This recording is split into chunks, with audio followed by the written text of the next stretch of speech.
있는 대로 될지어다. 아멘. 성탄절 하면 어떤 노래가 떠오릅니까? 기쁘다 구주 오셨네, 만백성 맞으라 고요한 밤, 거룩한 밤, 어둠에 묻힌 밤. 성탄절, 이 성탄절이야말로 인류 최고의 군 뉴스라, 그렇게 인류 역사상 이보다 더 큰 뉴스가 있어요? 없어요? 없어요. 지구가 태어나고 나서부터 이보다 더 큰 뉴스가 없기에 역사가 한 획을 그어서 예수님 전 BC, 예수님 이후 AD로 역사가 예수님 오심을 기점으로 해서 그렇게 갈라져 버린 것을 보게 됩니다. 여러분, 왜 그렇지요? 예수님 오신 것이 뭐가 그렇게 좋기 때문에, 왜 그렇게 굿뉴스죠? 역사의 한 획을 그을 정도의 큰 뉴스냐, 이 말입니다. 그것은 누가복음 2장 10절 11절은 그렇게 이 양을 치던 목자들에게 천사가 나타나서 그들에게 이렇게 말합니다. 천사의 모습 밝은 빛을 보고 깜짝 놀라 하는 그들을 향하여 천사들이 말하지요. 뭐라고 말합니까? 우리 학가다 시작. 천사가 이르되 무서워하지 말라. 보라, 내가 온 백성에게 미칠 큰 기쁨의 좋은 소식을 너희에게 전하노라. 무슨, 뭐라고요? 온 백성, 지구촌에 있는 모든 백성에게 미칠 큰 기쁨, 얼마나 대단하기 때문에 온 백성에 미칠 큰 기쁨의 좋은 소식, 삼창을 이렇게 하는 이유가 뭡니까? 그만큼 이렇게 말해도 부족하다, 이 말씀입니다. 좋은 소식을 너희에게 전하노라. 그게 뭐냐? 11절 핵심입니다. 오늘 다윗 동네에, 어디 동네에? 다윗 동네가 어디요? 베들레헴 에브라다야, 이미 예언된 그곳에 너희를 위하여 누가? 구세주, 구주, 메시아, 예언된 그분이 곧 나셨으니, 그분은 곧 누구라? 구주, 메시아라. 약속된 약속의 목자. 기분 나빠. 약속된 목자가 이만희 할아버지래. 참 웃기고 욕이 나오려고 그래. 자빠졌다는 소리가 나오려고 그래. 진짜 자빠졌어. 말도 안 되는, 곧 우리 왕 되시는 우리 주님, 아기로 이 땅에 하나님이 사람의 몸을 입고 이 땅에 오신 겁니다. 여러분, 예수님이 오신 것은 우연히 어쩌다가 되어진 일이 아니올시다. 이미 우주 만물을 하나님이 창조하시고 나서부터 하나님은 철저하게 설계를 해놓고, 그래서 천국 내비게이션이라 하잖아요. 성경책이. 천국 내비게이션. 거기에 다 상세하게 앞으로 내가 이렇게 인간을 만드는 목적, 그리고 이로 인해서 앞으로 있게 될 그런 일들, 그러면 거기에 대한 대책 다 말씀해 놨어요. 신구약 성경을 통해서. 그런데 구약은 뭐냐? 바로 그 전에 메시아를 너희들에게 보내겠다. 그것도 큰 나라도 아니고 조그마한, 우리나라가 커요, 작아요? 우리나라 큰 나라입니다, 여러분. 우리나라의 강원도만한 작은 나라. 바로 그곳에서 어떻게 메시아가 그리 태어납니다. 그런다고 이미 구약 성경에 구체적으로 다 말씀해 놓았어요. 근데 그 중에서 가장 정확하게 마치 비디오를 보고 직접 사진을 찍듯이 이 예언한 분이 계시니 주전 700여 년 전에 누구죠? 이사야 선지자가. 근데 이사야가 몇 장인 줄 압니까? 성경이 몇 장? 66장. 성경 몇 권이요? 66권. 그 이사야서는 그냥 굉장히 많은 것 같은데요, 그 내용이 거의 다 메시아에 대한 그러한 예언들입니다. 세계에 관해서 예언하면 그 속에 꼭 메시아에 대한 말씀을 너무 상세하게, 오늘 말씀도 바로 이 땅에 메시아가 왜 오는가에 대한 말씀, 다른 때 같으면 신약에 나와 있는 마태복음이나 누가복음이나 이렇게 많이 하도 들었기 때문에 이사야서 이미 예언된 말씀을 오늘 봉독을 한 것입니다.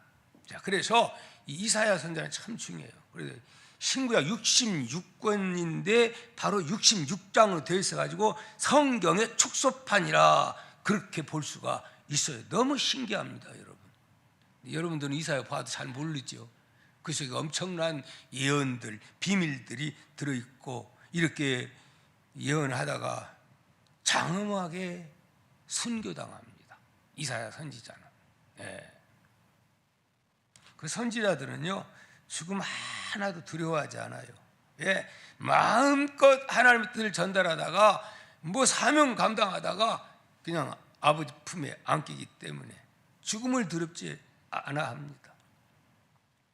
자, 그러면은 과연 메시아가 이 땅에 오시는데 우리에게 어떤 기쁨을 주고 어떤 일을 하시기에 그렇게 지구 역사의 한 획을 긋는 그런 일, 그래서 가장 굿뉴스가 되는 것인가? 여기에 우리 1절을 한번 읽으면서 생각하시기를 바랍니다. 이사야, 예수님 오시기 전에 한 700여 년 전에 이렇게 예수님 오실 것을 보시고 예언해 놓은 내용이에요. 읽습니다. 시작. 주 여호와의 영이 내게 내리셨으니 이는 여호와께서 내게 기름을 부으사 가난한 자에게 아름다운 소식을 전하게 하려 하심이라. 나를 보내사 마음이 상한 자를 고치시며 포로된 자에게 자유를, 갇힌 자에게 노임을 선포하며. 또 2절, 여호와의 은혜의 해와 우리 하나님의 보복의 날을 선포하여 모든 슬픈 자를 위로한다. 하나님의 보복의 날이라는 거예요. 보복의 날. 누구에 대한 보복의 날일까요? 악한 어둠의 세력들, 이 죄악들, 악한 사탄의 세력들, 이제 그 보복을 위해서 누가 이 땅에 오신다? 예수 그리스도 메시아로 온다 이 말이에요. 그래서 메시아 오시는 것은 모든 인류의 대축제는 아니요, 어둠에 있는 자들은 그들이 어둠을 다 그냥 회개하고 빛을 받아들인 자는 복이지만 끝까지 어둠 속에서 고집 피우는 자들은 결국 사단의 메인 자들이기 때문에 끝까지 사단의 종로를 타다가 결국은 어떻게 보복의, 그들에게는 보복의 날이 되는 거예요. 결국 누구죠? 잘 믿는 척 하다가 결국 죽여 해가지고 예수님을 십자가에 죽이게 한 자들이 누굽니까? 그 속에 누가 그렇게 합니까? 어둠의 세력들이 그들을 딱 지배해서 그렇습니다.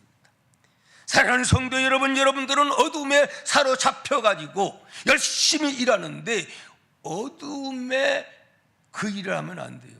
열심히 한다고 다 되는 거 아니에요. 열심히 주님 핍박하고 열심히 교회 망가뜨리는 일하고 열심히 교회를 분열시키고 그런 일들이 셌어요, 안 셌어요? 있습니다, 여러분. 그래도 자기들은 어렵다고 하지요. No. 바리새인들, 서기관들, 제사장들은 뭣도 없는 사람들이요. 심지어는 영혼조차도 인정치도 안 하고 부활도 없다는 사람들이 제사장이라니까요. 글쎄, 그렇잖아요. 그런 사람들이 지도자예요. 성경은 알기는 뚫어지게 잘 알아요. 물어보면 잘 가르쳐 줬는데 자기들은 믿지를 않아. 오늘날도 그런 사람 많아요. 적어요. 박사님들 가운데, 신학교 교수님들 가운데 또 있습니다. 여러분, 신학교 교수라고 해서 다 믿어서 교수가 아니에요. 신학을 연구하고 공부하고 믿지는 않지만은 배운 걸 갖다가 가르치면 신학 교수가 되는 거예요. 그거 알으셔야 돼요. 유명하다고 해서 믿는 사람 아닙니다, 여러분. 그거 아시기를 바랍니다. 여기에 1절에서 2절에 있는 이 말씀을 가지고 예수님이 뭐라고 말씀하느냐? 누가복음 4장 18절 19절 말씀 보면 예수님이 이렇게 말씀합니다. 어디에 가서? 어디서 한 소리인가 한번 들어보세요. 직접 합니다. 주의 성령이 내게 임하셨으니 이는 가난한 자에게 복음을 전하게 하시려고 내게 기름 부으시고 나를 보내사 포로된 자에게 자유를, 눈먼 자에게 다시 보게 함을 전파하며 눌린 자를 자유롭게 하고 주의 은혜의 해를 전파하게 하려 하심이라 하였더라. 누가? 예수님이 어디서? 자기 동네 나사렛 가서 이 말을 전한 거예요. 이 말을 21절 보니까 예수님이 이 글이, 이사야가 한 이 예언이, 이 글이 오늘 너희 귀에 응하였느니라. 예수님이 그렇게 막 바로 나다 이렇게 한 거예요. 그랬더니 아멘 할렐루야 메시아 오셨군요. 그랬어요. 죽여 뭐라고? 목수의 아들 주제에 그러면서 예수님을 강제로 막 끌어다가 낭떠리다가 떨어뜨려서 죽으려 했던 사람들이 어떤 사람들? 바로 예수님이 사시던 나사렛 사람들이 그랬던 거예요. 그래서 예수님이 선지자가 고향에서는 인정을 못 받느니라, 고향 외에서나 인정받는 거지. 왜 그래요? 인간적인 관계에서 너무 잘 알잖아요. 어릴 때부터 다 봐왔고 목수 아들이고 그러다 보니까 육신적인 생각으로만 판단해가지고 예수님 말씀 전할 때 막 귀하게 듣고 아멘 아멘 했는데 결국은 바로 그가 나라고 하니까 결국은 예수님을 막 죽이려고 했던 것. 그래서 예수님은 피해서 나사렛에서 복음을 전하지 않고 떠나버리고 말았던 것을 우리는 보게 됩니다. 사랑하는 성도 여러분, 예수님은 믿는 자들에게 있어 최고의 복이 바로 예수 그리스도이십니다. 아멘입니까? 여러분, 오늘 우리가 예수 믿는 목적이 무엇입니까? 예수 믿으면 사업 잘 되고, 예수 믿으면 지혜가 임하고, 예수 믿으면 또 뭐 출세하고, 이것이 목적입니까? 그걸 하려면 예수님 정치적인 메시아로 오죠. 그 능력 가지고, 그 권세 가지고 로마를 물리쳐버리고, 그러고 나서 전 세계의 정복자가 되고 알렉산더 대왕이라 그렇게 얼마나 그 사람들이 그렇게 유혹을 했습니까? 그러나 예수님은 여기에 별 관심 가지지 않았어요. 그까짓 것은 나 아니어도 얼마든지 할 수 있는, 그것도 별것도 아니야. 조금 잘 먹고 잘 살고 그래봤자 별거 아니요. 여러분이 아무리 돈 많이 벌고 출세하고 100억을 가졌다 하더라도 그렇게 놓고 기도하던 사람이 기도 안 하고 예수 믿던 사람이 예수 안 믿고 그러면요, 그건 행복입니까? 불행으로 나가는 겁니까? 탕자로 나가는 겁니까? 그거 아셔야 돼요. 그래, 나는 어떤 사람 잘 되면 좋은 것보다도 걱정스러운 사람도 아직은 우리 교회는 없는 것 같아. 좀 그 정도로 부자가 없거든. 근데 돈 벌고 막 이러면은 그렇게 나가는 사람들이 많아요. 네. 혹시 여러분들에게 하나님이 복 주어서 그렇게 되더라도 더 겸손하고 더 하나님 찾고 더 기도하고 더 감사하고 더 찬양하고, 아멘 안 하시네. 할 때까지 더 찬양하고 더 감사하고 더 기도하고 더 새벽 기도하고 더 부르짖고 할렐루야. 그러면 하나님이 그냥 입이 그냥 걸려가지고 막 주고 싶어가지고 견딜 수 없어가지고 팍팍 쏟아 부어줍니다. 여러분 믿습니까? 근데 그릇이 작다 보니까 조금 있으면 등 따시고 배불러서 이제 하나님도 안 찾고 기도도 안 하고 주일날도 이제 골프 치러 툭 가고, 전번에 우리 개척교회 때 그 사람들 이름은 들먹거리지 않겠어. 참 진짜 참 그런 사람을 하도 없다 보니까 주일학교 세상에 주일학교 부장을 시켜놨는데요. 하나님이 그래 보니까 주일학교 부장 되다 보니까 어떻게 줄 압니까? 섹시도 자기는 초등학교 못 나온 사람인데, 제대로 못 나온 사람인데 대학교 나온 사람하고 주일학교 부장이라니까 믿음만 보고 결혼을 해가지고 그 다음에 하나님이 복 줘가지고요 재봉 미신 갔다가 한 50대 돌리고요, 그러다 보니까 나한테 목사님 내가 이제는 정성 나겠습니다 하더니 그 다음에 안 나와서 가봤더니 골프 사가지고 골프 치러 다니더라고. 11조도 하나도 안 하고. 그런 사람들이 있어요, 여러분. 네요, 사람들이 그러기가 쉬워요. 성경적으로 보면 그래요. 이 사사기서 보면 저야 하고 막 그러면 하나님께서 불쌍히 여기서 사사들을 보내가지고 그 위기를 극복하고 이렇게 해주니까 그 다음에 또 이렇게 좀 걱정 없으면은 나 몰라요. 그다음 막 들러달라 하나님 없이 그냥 자기들이 잘나서 산 것처럼 그렇게 살다가 또 와장창 중창 추장창 또들어 맞는 사사기서의 모습이 바로 오늘날 인간들의 죄성이라 그 말입니다. 우리 3절 한번 읽어봅니다. 시작. 버르시온에서 슬퍼하는 자에게 화관을 주어 그 죄를 대신하여 기쁨의 기름으로 그 슬픔을 대신하며 찬송의 옷으로 그 근심을 대신하고 그들이 의의 나무 곧 여호와께서 심으신 그 영광을 나타낼 자라 일컬음을 받게 하려 함이라.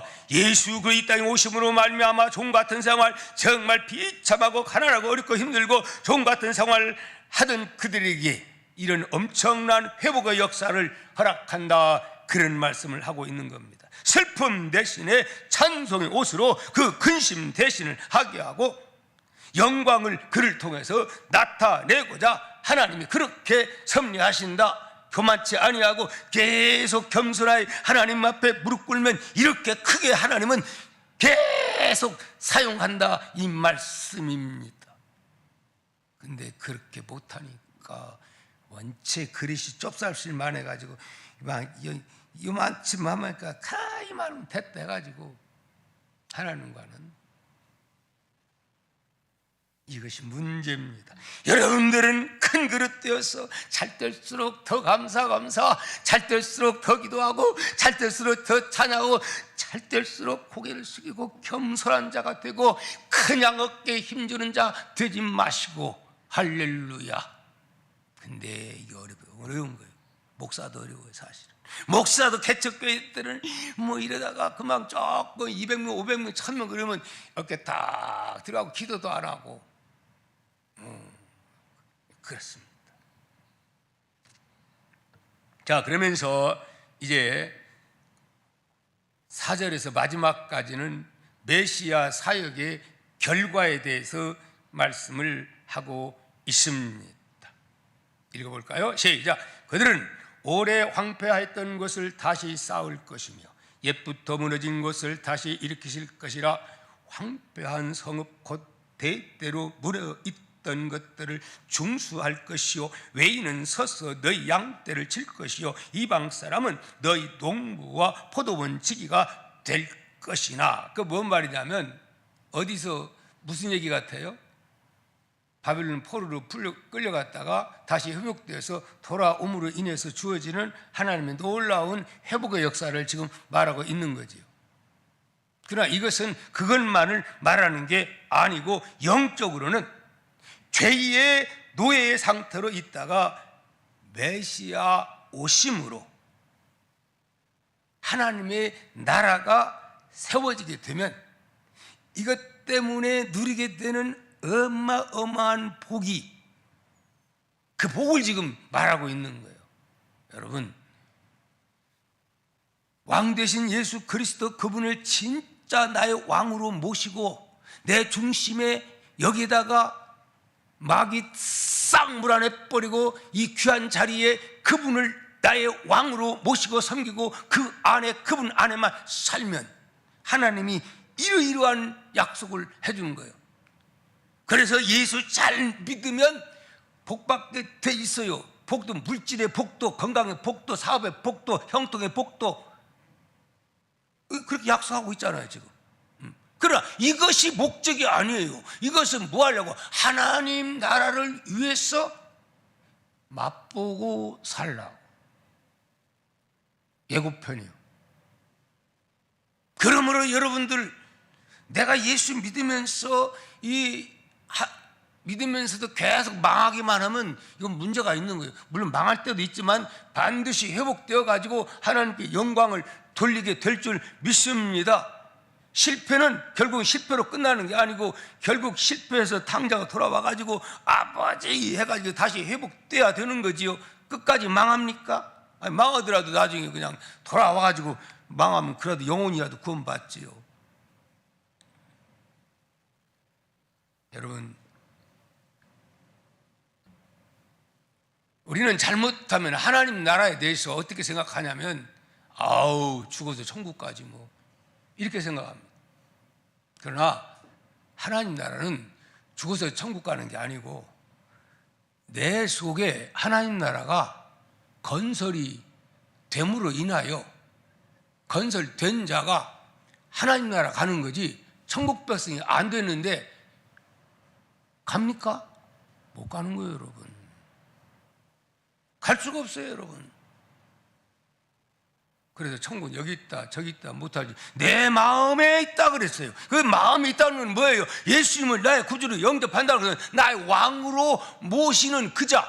하나님 나라는 왕의 통치를 받는 그곳. 가정이 하나님 예수님을 왕으로 통치받으면 가정이 천국이 되는 하나님 나라가 되는 것이고, 교회가 그렇게 통치받으면 그곳이 하나님 나라가 되는 것이고, 근데 교회는 완전히 그런 나라를 될 수 없어. 이런 사람 저런 사람 많이 오다 보니까. 그러나 여러분, 개인 구원은 거의적으로 구원받는 게 아니고 1대1입니다. 아내가 믿는다고 남편이 치받자라 잡고 따라가는 그런 것이 아니올시다. 부모가 믿는다고 해서 자식이 저절로 믿어지는 게 아니올시다. 개인 성령 받고 그분 왕으로 모시고 여기에서 10년의 천국을 누리면서 하늘의 기쁨 속에서 살다가, 보십시오, 스데반 집사가 돌 맞아 죽으면서도 얼굴이 천사처럼 이렇게 하다가 영적인 눈이 떠져가지고 위에 계신 우리 주님을 보지 않습니까? 그래서 순교자는 아무나 되는 게 아니고 영적인 눈이 떠졌을 때 하나님 할 수 있는 능력도 주는 줄 믿습니다. 자, 우리 한번 읽어봅시다. 또 계속해서 6절입니다. 오직 너희는 여호와의 제사장이라 일컬음을 받을 것이라. 우리가 누구죠? 여호와의 제사장? 목사만인 거 아니에요. 구원받은 자는 다 제사장의 자격이 있어요. 제사장은 뭐예요? 하나님과 다이렉트로 기도할 수 있는 엄청난 특권이 주어진 거예요. 사람들이 너희를 우리 하나님의 봉사자라 할 것이라. 너희가 이방 나라 재물을 먹으며 그들의 영광을 얻어 자랑할 것이나 너희가 수치 대신에 보상을 배나 얻으며 능욕 대신에 몫으로 말미암아 즐거워할 것이라. 그래야 그들의 땅에서 갑절을 얻고 영원한 기쁨이 있으리라. 무슨 기쁨이요? 영원한 기쁨이 있으리라. 무릇 나 여호와는 정의를 사랑하며 불의의 강탈을 미워하며 성실히 그들 앞에 갚아주고 그들과 영원한 언약을 맺을 것이라. 잠깐 있는 언약이 아니에요. 영원한 언약. 9절입니다. 그들의 자손은 문나라 가운데에 그들의 후손을 만민 가운데에 알리리니 무릇 이를 보는 자가 뭐라고 해? 시작! 그들은 여호와께 복받은 자손이라 인정하리라. 이 소리를 들으면서 우리가 살아야 돼요. 여호와께 복받은 자라구나. 비록 저렇게 가난하게 사는 것 같아도 야, 하나님과 함께하는 가족을 저렇게 행복하고 찬송이 넘치게 되고 집에서 저 집은 가난해도 같은데 그냥 찬송소리가 그치지를 않아. 근데 어떤 집은 잘 사는데 맨날 투가리 깨지는 소리, 항아리 깨지는 소리, 이런 소리, 싸우는 소리, 이런 소리만 안 된다 이 말입니다, 여러분. 그들은 여호와께 복받은 자손이라 인정하리라. 그렇게 돼야 된다 이 말입니다. 오늘 이 말씀은요, 유대인들은 나라를 잃어버리고 예루살렘 주 70년 후에 나라 잃고 떠돌아 다닐 때 어떤 말씀을 그들이 붙잡은 줄 압니까? 바로 이 말씀을 붙잡은 거예요. 언젠가는 우리에게 이런 회복의 날이 올 것이다. 그것이 언제? 2000년 동안 그들은 그렇게 나라 없이 방랑생활하다가 이 말씀이 임한 거예요. 근데 하나는 말했지 둘은 몰라. 이것은 육신적으로도 일단 하나님 뜻이 이루어진 거예요. 지금 유대인들 나라가 세워진 거 그까짓 건 아무것도 아니에요. 그보다 중요한 것은 영원한 하나님의 나라가 세워지고 영생의 복을 누리는 것. 그리고 이스라엘이 이제 다 이제 배반했다가 끝으로 싹 지구촌으로 돌아가지고 결국 유대인들이 예수 믿고 그러면 성경은 종말이라고 그렇게 말씀을 하고 있습니다. 근데 지금 저 사람들은 여기 이 말씀을 여기에 육신적으로 잘 뜨고 이러고 회복되고 회복됐잖아요. 야, 우리 됐다. 여기까지 말지 그 속에 그보다는 더 중요한 것은 예수 믿어야 영원히 천국 가서 영생을 누리는 이 복을 아직 안 믿는다 이 말이에요. 근데 지금 많이 이스라엘 백성들이 믿는 사람들이 생기고 저 지금 이 유대 가서 막 핍박 받아가면서 유대인 가운데 복음 전파다 순교하는 사람들이 꽤 많습니다, 여러분. 말씀을 맺고자 합니다. 사랑하는 성도 여러분, 우리는 예수 때문에 수지 맞은 사람들입니다. 믿습니까? 어떤 수지? 베드로전서 2장 9절에 이렇게 믿는 사람을 향해서 정의합니다. 그러나 너희는 택하신 족속이요 왕같은 누구? 제사장들이요 거룩한 나라요 그의 소유된 백성이니 네 가지 축복을 말하고 있는 거예요. 이는 너희를 어두운 데서 지옥의 어두운 데 빠질 수밖에 없는 그들을 그 불구덩이 속에서 불러내요 그의 귀한 빛에 하늘의 빛에 천국의 빛에 들어가도록 예수님은 그것 때문에 죽으셨다. 예. 이 아름다운 덕을 너희로 하여금 이제는 선포하게 하려 함이라. 여기 공동 그 성경에 보니까 찬양하도록 해야 된다 그렇게 말하고 있어요. 그래서 오늘 우리는 이 원리를 알면 정말 어쩌다가 나 같은 사람이 너무 감사하고 너무 행복해하고 뭐 작은 일에 그 작은 가지고 알가불가 싸우고 막 이러려고 안 해요, 여러분. 지구촌에 아무리 잘 먹고 잘 살아봤자 하나님이 내일 부를지 1년 후에 부를지 10년 부를지 암으로 불러갈지 모르는 거예요, 여러분. 재산 뭐 천억까지면 뭐합니까? 구원 받아 이 땅에서 정말 예수님 안에서 살다가 주님 카몬 하면 열심히 복음 전파하다가 그러다가 하나님 나라 갈 수가 있어야죠. 아멘입니까? 이것 때문에 이거 하라 우리를 부르셨다고 지금 말씀하고 있는 거예요. 삽시다. 복음을 위해서. 뿐만이 아니라 히브리서 13장 15절은 이렇게 많이 10편 50편 23절 이렇게 말합니다. 그런 사람의 삶은 감사로 제사를 드리는 자가 나를 영화롭게 하나니 그의 행위를 옳게 하는 자에게 내가 하나님의 구원을 어떻게 보이리라.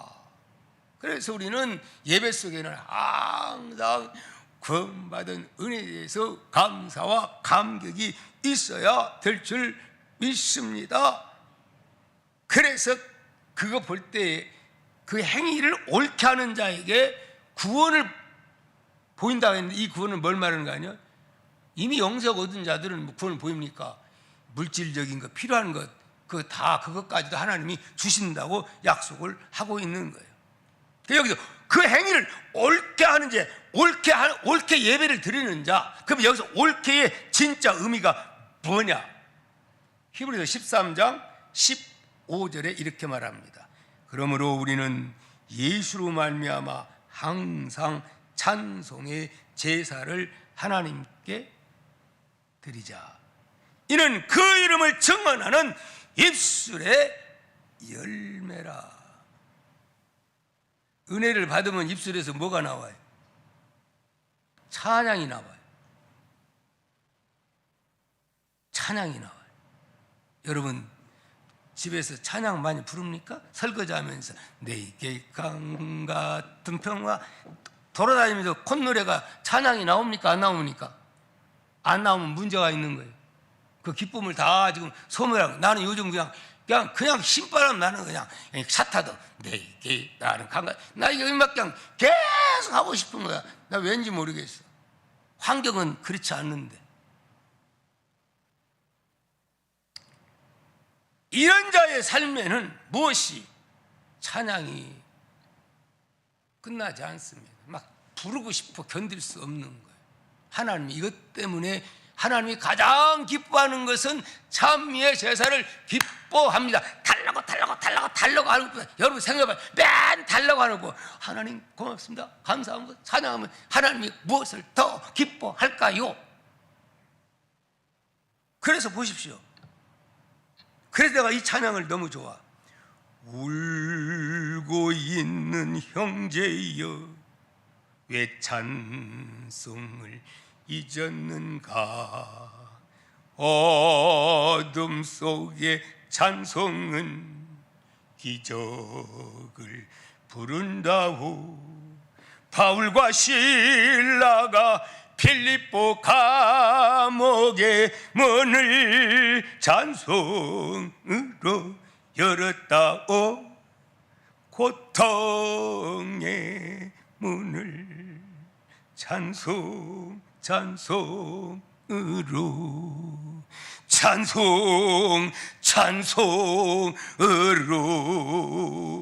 다 같이 울고 있는 형제여 왜 기도를 잊었는가. 어둠 속에 기도는 하늘 보자 흔든다오. 내 모든 사정을 주님께 고백을 하여 위로받고 구원받아 저 평화를 영원토록.